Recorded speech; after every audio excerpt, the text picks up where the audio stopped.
Hello NEET students. Body fluid and circulation जो part B है उसको रैपिड रिवीजन सीरीज़ में हम लोग कब कंप्लीट करेंगे। यहाँ पे एनसीईआरटी का लाइन बाय लाइन जो है कंप्लीट किया जा रहा है, जिसमें पूरी एनसीईआरटी का कंटेंट जो है बहुत ही कम टाइम में पूरी एनसीईआरटी रिवाइज की जा रही है और सारे इंपॉर्टेंट पॉइंट्स को हाईलाइट भी कर रहे हैं। तो अब देखो बेटा, फिफ्थ हेडिंग था सर्कुलेटरी पाथवे। देखो सर्कुलेशन जो होता है दो तरह का होता है, एक ओपन टाइप का, दूसरा क्लोज टाइप का।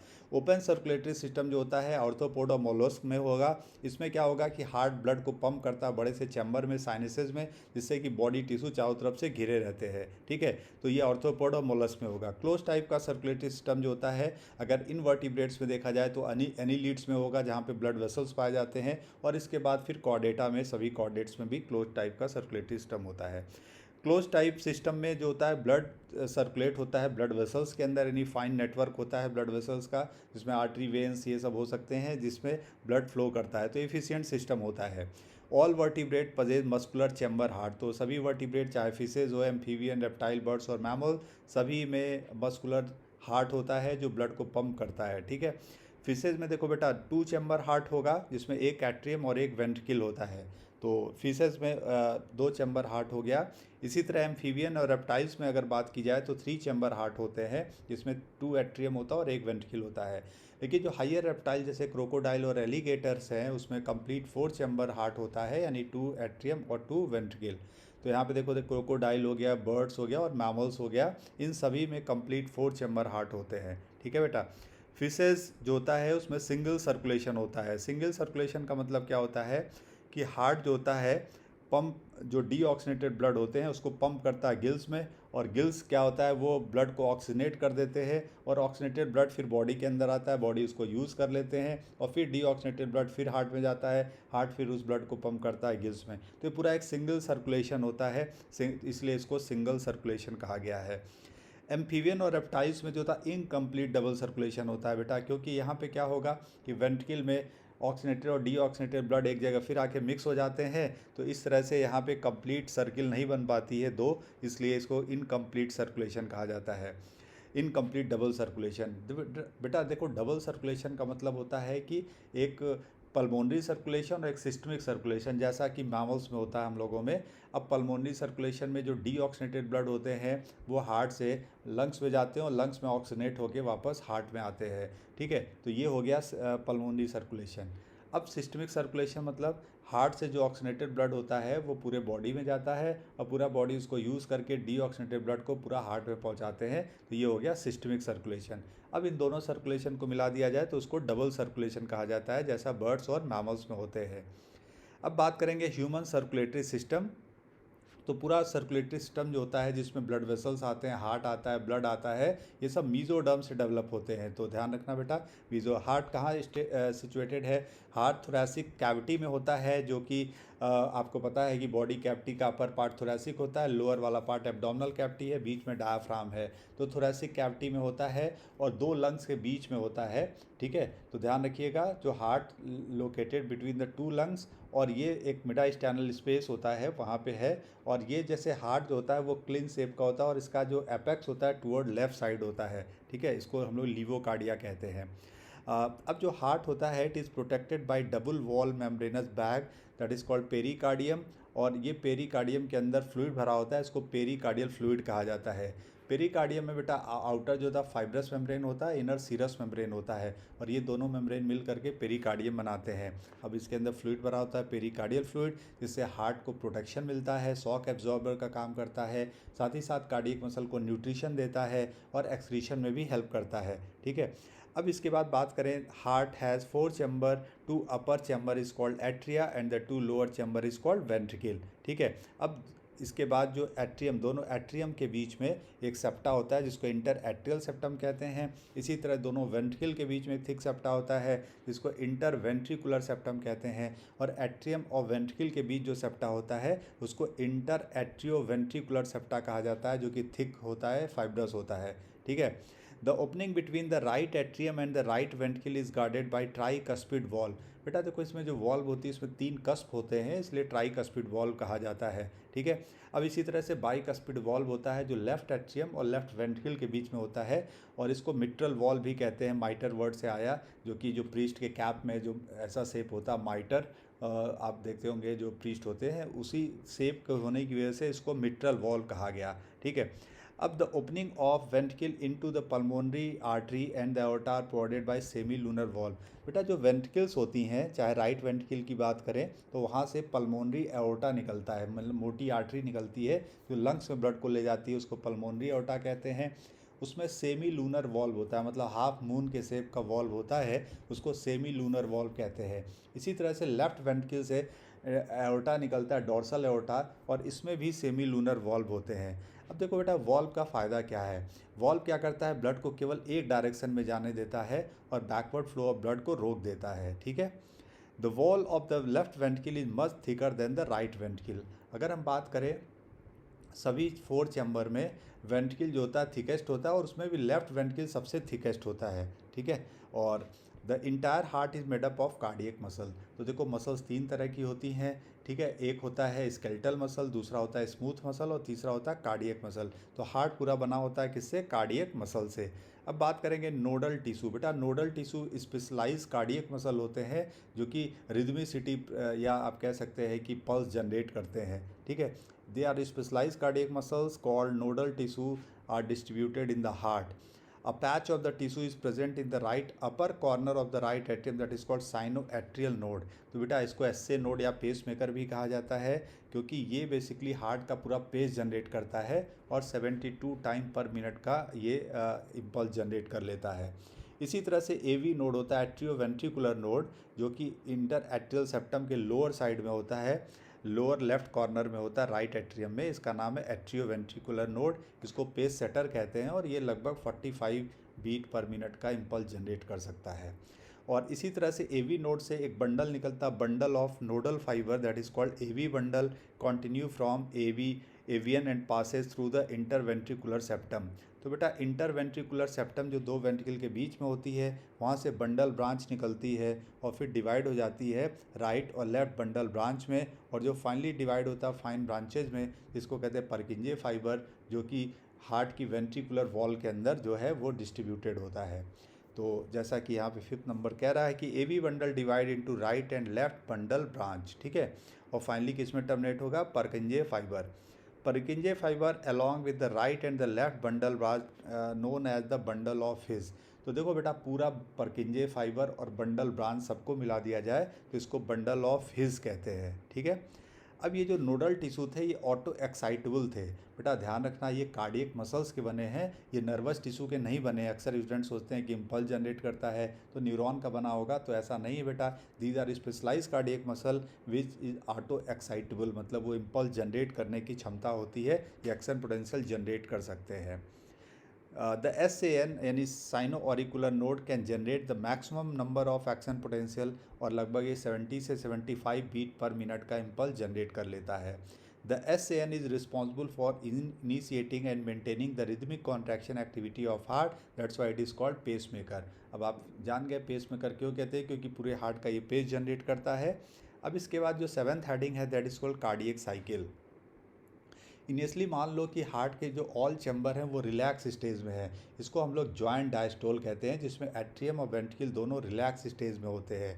अब during joint diastole blood from pulmonary veins and vena cava flow into the right and left ventricle respectively. ठीक है। अब देखो बेटा इसमें क्या होता है कि जब रिलैक्स कंडीशन होती है तो इसका मतलब हार्ट के अंदर ब्लड फिल्ड हो रहा है। तो आपको पता है कि राइट एट्रियम में जो ब्लड आता है सुपीरियर और इन्फीरियर वेना केवा से आता है, और लेफ्ट एट्रियम में ब्लड जो होता है पल्मोनरी वेन से आता है। तो ये सारे ब्लड जो है हार्ट के अंदर फिल होते हैं रिलैक्स कंडीशन में और जॉइंट डायस्टोल कंडीशन में। अब कह रहा है कि the tricuspid and bicuspid valve are open and semilunar valve are closed. अब देखो बेटा क्या होता है कि जब देखो एट्रियम से वेंट्रिकल में ब्लड जाता है तो उस कंडीशन में ट्राई कस्पिड और बाई कस्पिड वॉल्व खुले होते हैं, क्योंकि अब वेंट्रिकल में ब्लड भर रहा है। लेकिन वेंट्रिकल के अंदर जो सेमी लूनर वॉल्व है वो बंद हो जाते हैं। क्यों बंद होंगे, अगर वो खुले रह जाएंगे तो ब्लड जो है वेंट्रिकल से निकल के बाहर चला जाएगा और वेंट्रिकल में कभी ब्लड भर नहीं पाएगा। तो इसीलिए ध्यान रखना, जब वेंट्रिकुलर फिलिंग होती है उस समय सेमी लूनर वॉल्व क्लोज होते हैं, लेकिन एट्रियो वेंट्रिकुलर जो वॉल्व होते हैं वो ओपन हो जाते हैं। ठीक है। अब कह रहा है कि the SAN generate an action potential which stimulate both atria to undergo atrial systole. जब एस ए नोड से इम्पल्स जनरेट होगी, एट्रियल की वॉल में जाएगी तो एट्रियम कॉन्टैक्ट होगा, जिसको एट्रियल सिस्टोल कहते हैं या एट्रियल डीपोलराइजेशन कहा जाता है, जिससे एट्रियम से ब्लड निकल के वेंट्रिकल में जाता है। Atrial systole increase the flow of blood into the ventricle about 30%। देखो बेटा, जब एट्रियम कॉन्ट्रैक्ट होता है तो ब्लड वेंट्रिकल के अंदर जाता है और इस तरह से 30% ब्लड जो है तेज़ी से वेंट्रिकल के अंदर पहुंच जाता है। The action potential is conducted to the ventricle side by atrioventricular node और एवी बंडल। अब देखो, जो एक्शन पोटेंशियल था एस ए नोड से जनरेट हुआ था, एट्रियम कॉन्टैक्ट हुआ था, जिसकी वजह से अब जो इम्पल्स पहुंच जाएगा एवी नोड पे, और एवी नोड पे जैसे इम्पल्स पहुंचेगा बेटा, एवी नोड पे जैसे इम्पल्स पहुंचेगा उस समय क्या होगा कि एवी नोड से जैसे इम्पल्स पहुंचेगा उसकी वजह से वेंट्रिकल के अंदर कॉन्ट्रैक्शन होता है और वेंट्रिकल कॉन्टैक्ट करेगी, जिसको कहेंगे वेंट्रिकुलर सिस्टोल या ventricular depolarization. During ventricular systole atria undergoes relaxation called atrial diastole. अब देखो जो बेटा, ड्यूरिंग वेंट्रिकुलर सिस्टोल एट्रिया जब नीचे, जाहिर सी बात है, जब नीचे वाला कॉन्ट्रैक्ट हो रहा होगा तो ऊपर वाला रिलैक्स हो रहा होगा, जब ऊपर वाला कॉन्ट्रैक्ट हो रहा होगा तो नीचे वाला रिलैक्स हो रहा होगा। ठीक है, तो ऐसे ही समझ लो कि जब एट्रियम कॉन्ट्रैक्ट होता है तो वेंट्रिकल का उस समय डायस्टोल होता है, और जब वेंट्रिकल का सिस्टोल होता है तो एट्रियम का डायस्टोल होता है। तो ये बेसिक बात है, आपको समझ में आ गई होगी।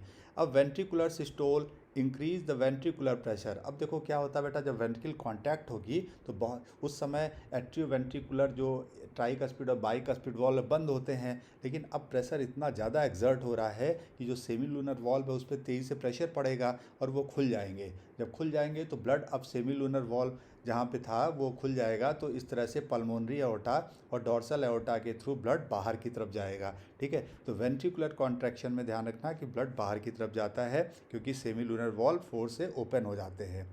Blood flow through the semilunar valve into pulmonary aorta and dorsal aorta.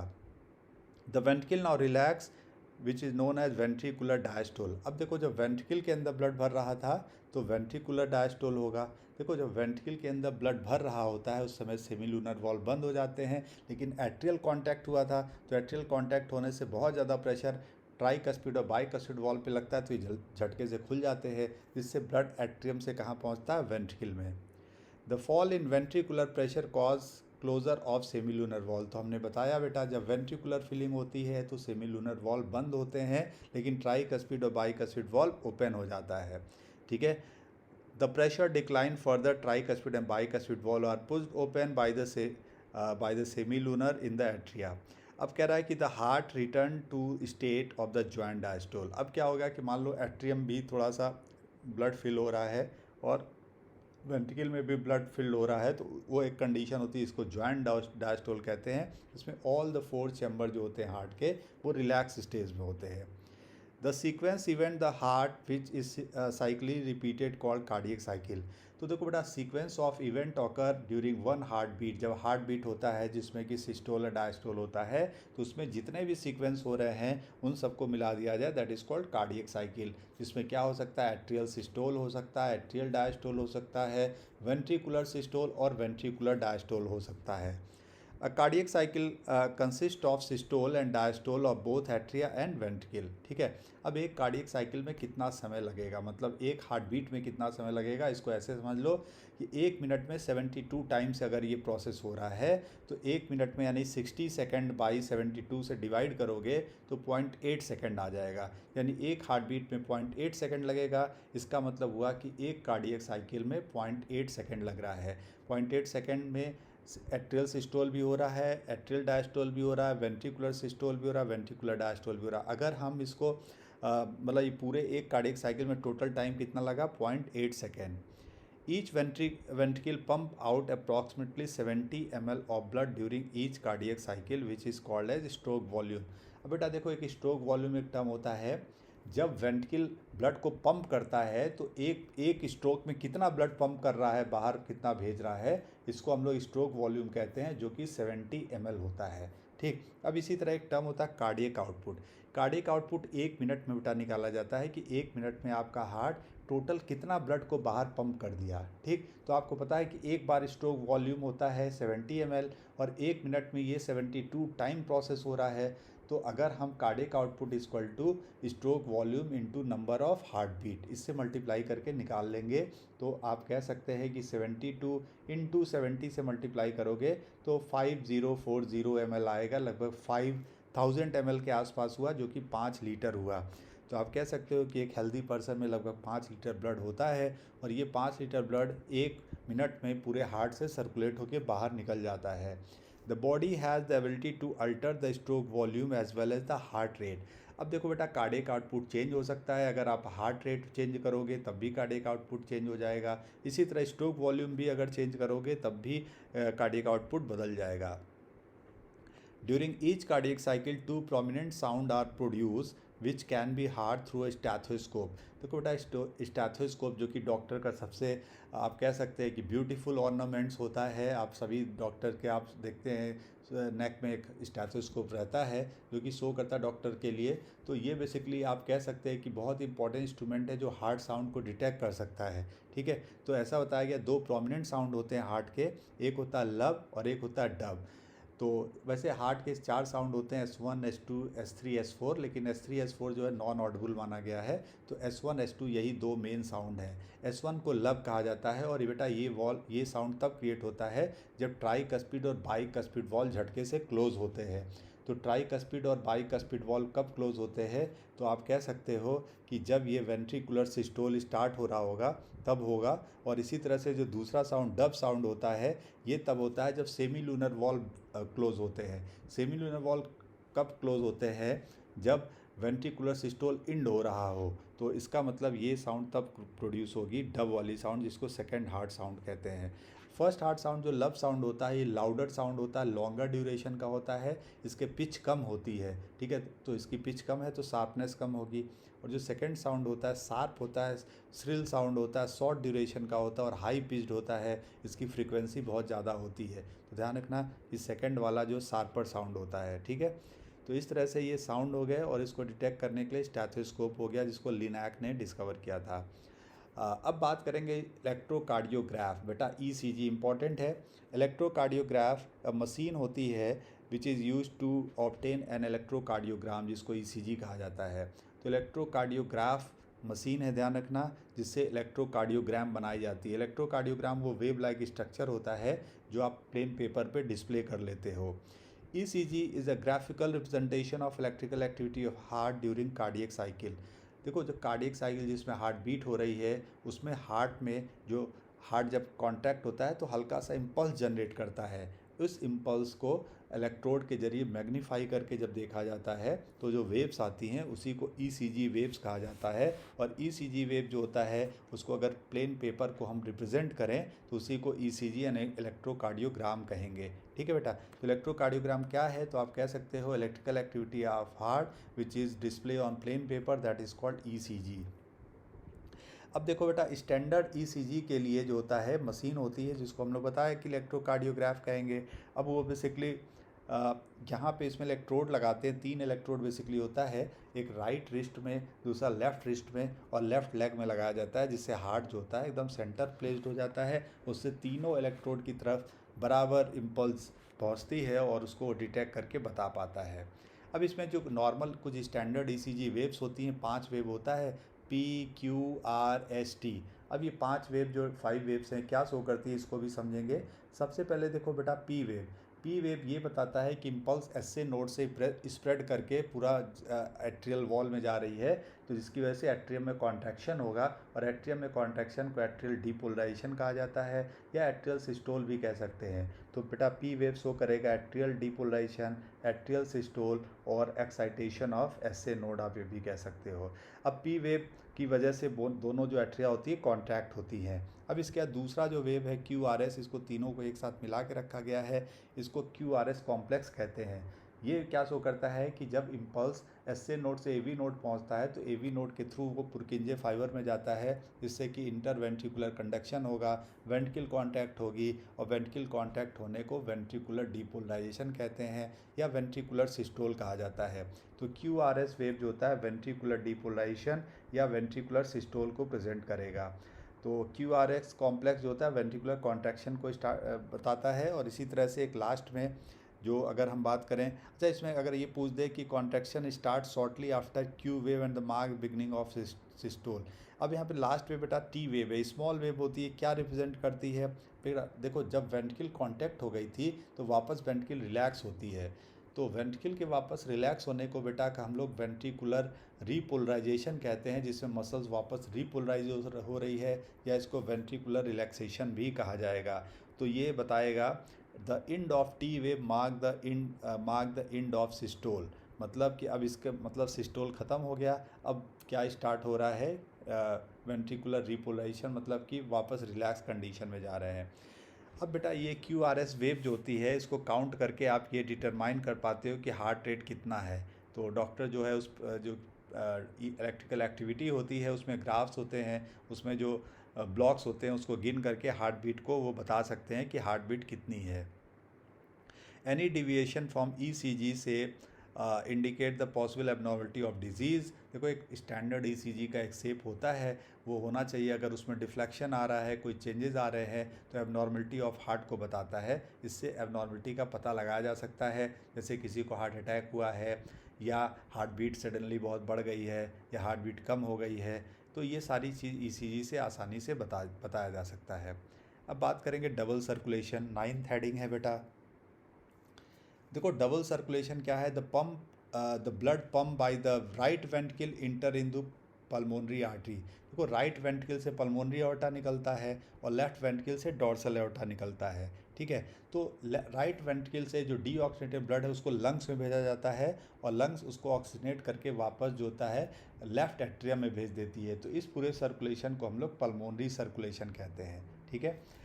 Deoxygenated blood pump into the pulmonary artery is passes on to the lungs. तो यहाँ तक का जो सर्कुलेशन होता है इसको हम लोग पल्मोनरी सर्कुलेशन कहते हैं। अब इसी तरह से जो ऑक्सीनेटेड ब्लड आ गया है राइट एट्रियम में, उससे राइट वेंट्रिकल में जाएगा, और लेफ्ट एट्रियम में आ गया है, लेफ्ट एट्रियम से लेफ्ट वेंट्रिकल में जाएगा, और लेफ्ट वेंट्रिकल से पूरे बॉडी में डॉर्सल एओर्टा के थ्रू सर्कुलेट हो जाएगा। तो इस तरह के सर्कुलेशन को सिस्टमिक सर्कुलेशन कहते हैं, जो पूरे सिस्टम में सर्कुलेट होकर वापस पहुँच जाता है राइट एट्रियम में। तो यहाँ तक के जो सर्कुलेशन से, यानी लेफ्ट वेंट्रिकल से लेकर के राइट एट्रियम तक ब्लड पहुंचने को हम लोग सिस्टमिक सर्कुलेशन कहते हैं। तो सिस्टमिक सर्कुलेशन और पल्मोनरी सर्कुलेशन दोनों को मिला दिया जाए तो इसको हम लोग क्या कहेंगे? Double circulation.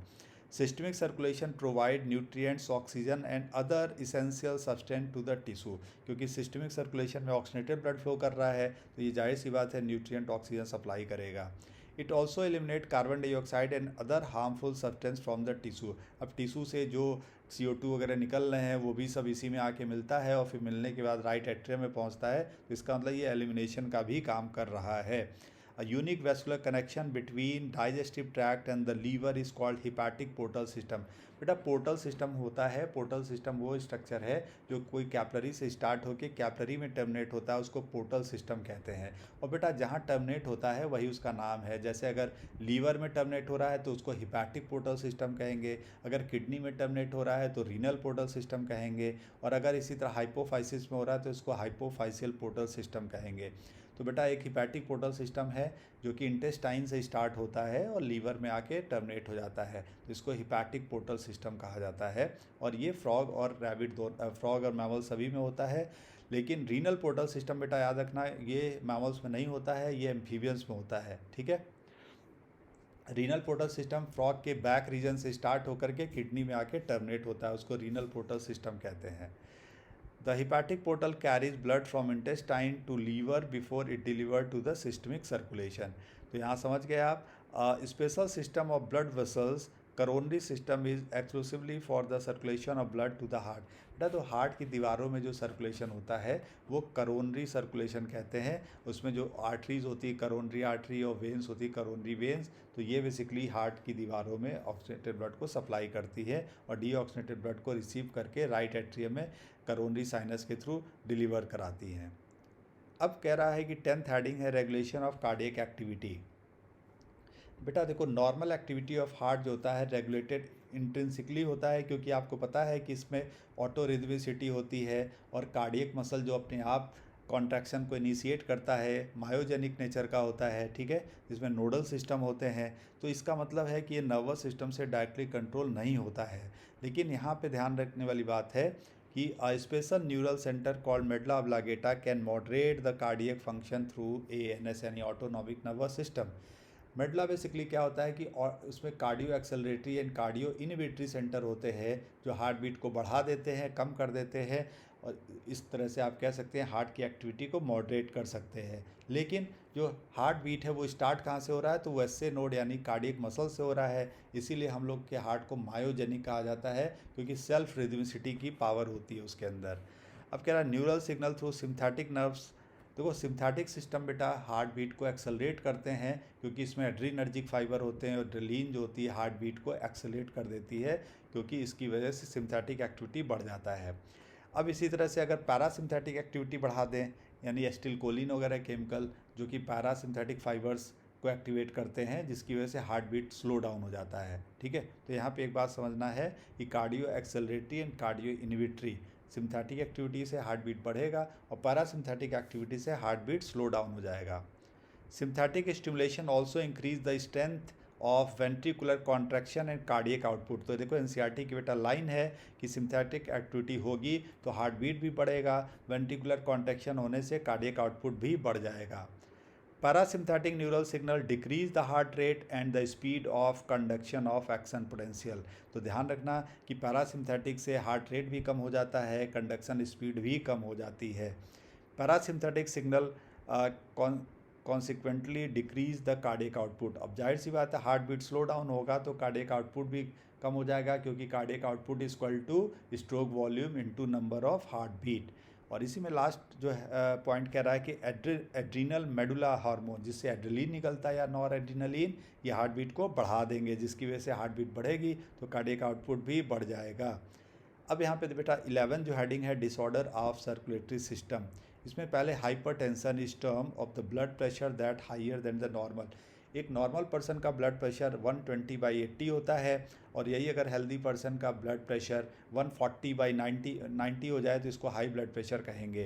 तो ध्यान रखना 120/80 नॉर्मल ब्लड प्रेशर है, जिसमें 120 सिस्टोलिक प्रेशर को बताता है और 80 जो होता है डायस्टोलिक प्रेशर को बताता है। If repeated check show blood pressure 140/90 और higher it show the hypertension. अब हाई ब्लड प्रेशर की वजह से क्या होगा बेटा कि जो स्मॉल कैपिलरीज होती हैं वो फट सकती हैं, रप्चर हो सकती है, जिससे ब्लड फ्लो कर जाएगा और इसको हिमरेज कहेंगे, और इससे ब्रेन डैमेज हो जाता है, किडनी डैमेज हो सकती है। तो इसको इसमें क्या होता है कि स्मॉल वेसल्स के रप्चर होने का खतरा रहता है।